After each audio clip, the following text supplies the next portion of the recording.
Pour le tir à grenaille, nous utilisons 4 types de fusils de chasse. Les fusils à canon basculant, qui peuvent être à un canon,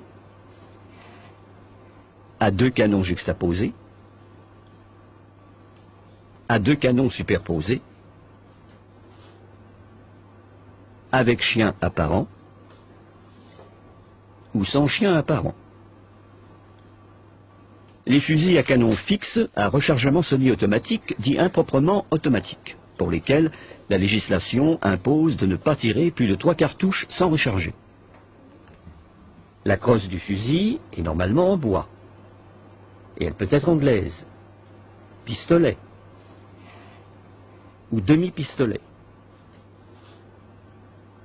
La pente est l'inclinaison de la crosse par rapport au canon, et doit permettre, lors du tir, un alignement de l'œil du chasseur, de la bande de visée et du grain d'orge. L'avantage, encore appelé dévers, permet lui aussi cet alignement.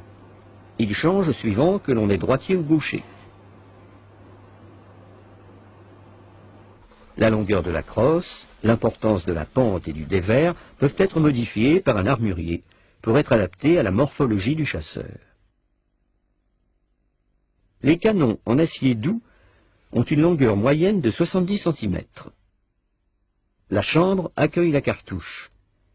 Certains fusils sont chambrés à 65 mm, d'autres à 70 mm, et d'autres encore à 76 mm. Attention, on ne doit jamais tirer une cartouche d'une dimension supérieure à celle de la chambre. On risquerait alors un gonflement, voire un éclatement du canon. Le choc est une diminution du diamètre de l'extrémité des canons de quelques dixièmes de millimètre. Il a pour effet de resserrer la gerbe de grenaille et d'augmenter sa portée utile. Selon l'importance du rétrécissement, les canons sont dits plein choc, demi-choc, quart de choc ou lisse quand il n'y a pas du tout de choc. Si on a le choix, on préférera les canons choqués pour le tir à des distances relativement longues comme pour le pigeon au poste, et des canons lisses pour le tir à courte distance comme celui de la bécasse ou du lapin sous bois. Les extracteurs dégagent les douilles de la... Le chasseur peut alors les extraire facilement. Les éjecteurs ont un rôle identique à celui des extracteurs lorsque la douille n'a pas été percutée.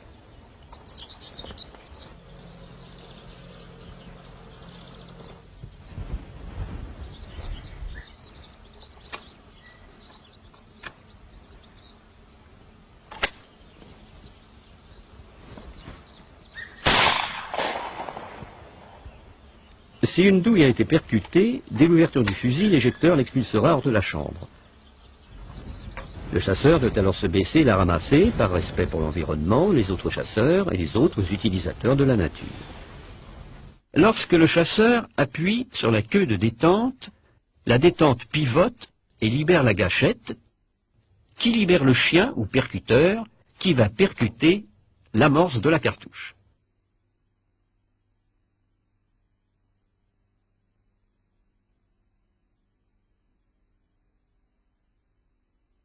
Le percuteur est réarmé par l'ouverture du fusil.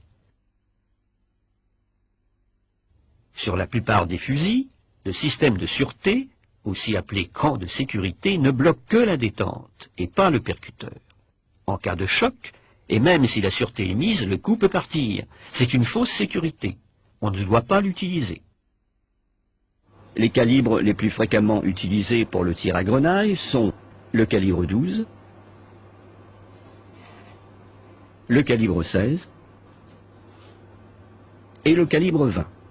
Chacun correspond au nombre de balles sphériques que l'on pouvait fondre avec une livre de plomb. 12 balles de calibre 12, 16 balles de calibre 16, 20 balles de calibre 20.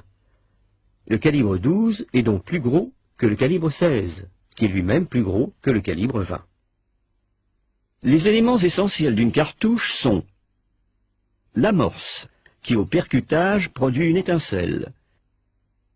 La poudre, qui au contact de cette étincelle s'enflamme.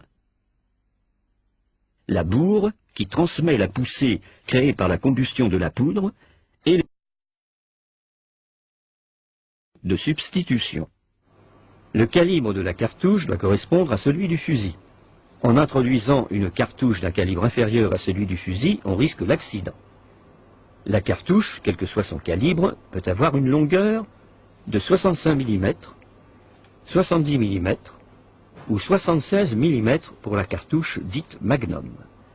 La longueur de la cartouche ne doit en aucun cas être supérieure à celle de la chambre du fusil. Il y a sinon un risque d'éclatement des canons.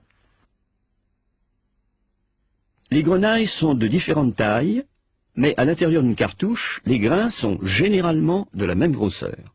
Le plomb numéro 10 a pour diamètre 1,75 mm. Le plomb numéro 9 correspond à la taille immédiatement supérieure et a un diamètre de 2 mm. À chaque changement de numéro, le diamètre du plomb augmente de 0,25 mm, et ainsi jusqu'au plomb numéro 1, le plus bon plomb autorisé à la chasse, dont le diamètre est de 4 mm.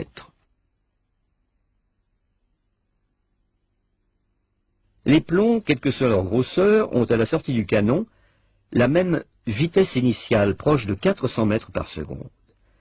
Ils ont cependant des qualités balistiques différentes. Les gros plombs perdent moins rapidement leur vitesse, vont plus loin et sont plus percutants que les petits plombs, mais il ne suffit pas d'un plomb pour tuer net un animal. Les petits plombs sont plus nombreux et augmentent la chance d'infliger 5 atteintes au gibier, ce que chacun s'accorde comme étant un minimum pour ne pas blesser. En conséquence, compromis, et on peut retenir les plombs numéro 2 et 3 pour le renard, 4 et 5 pour le lièvre, 5 et 6 pour le lapin, 6 et 7 pour le faisan et les perdrix, 8 et 9 pour les grives. Attention, l'emploi de la grenaille de plomb est interdit sur les fleuves, rivières, étangs, canaux et marais non asséchés. Il existe des munitions de substitution dont la plus commune est la grenaille d'acier. Pour le tir des grands animaux, il convient d'utiliser des balles.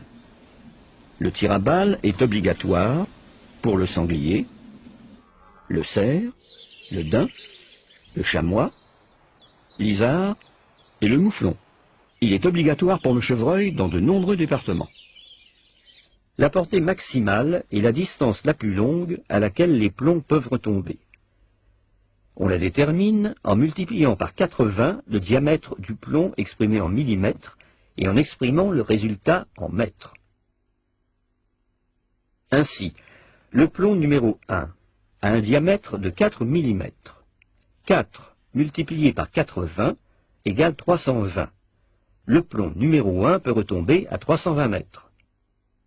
Le même calcul, appliqué au plomb numéro 5, qui a un diamètre de 3 mm, donne 240. Le plomb numéro 5 peut retomber à 240 mètres. Une balle tirée dans un fusil à canon lisse peut aller beaucoup plus loin et retomber à 1500 mètres. La portée utile est la distance au-dessus de laquelle on ne doit pas tirer un gibier sous peine de le blesser sans le tuer. Quel que soit le plomb choisi et le type de cartouche, on ne doit pas tirer au-delà de 35 mètres. Tenter des coups de longueur est un comportement irresponsable qui mérite des critiques immédiates et sévères.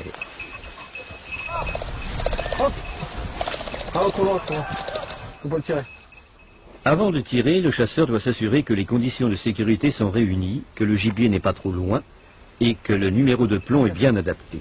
Si ce n'est pas le cas, il doit s'abstenir.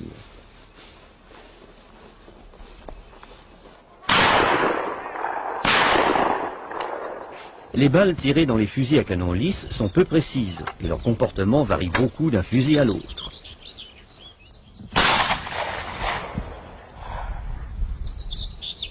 Des essais sur cible permettent le comportement et apporter lors du tir les corrections nécessaires. Pour atteindre son gibier, le chasseur doit tenir compte de la vitesse des plombs et de celle de l'animal en déplacement. La plupart des gibiers tirés et manqués le sont parce que le chasseur n'a pas tiré suffisamment devant.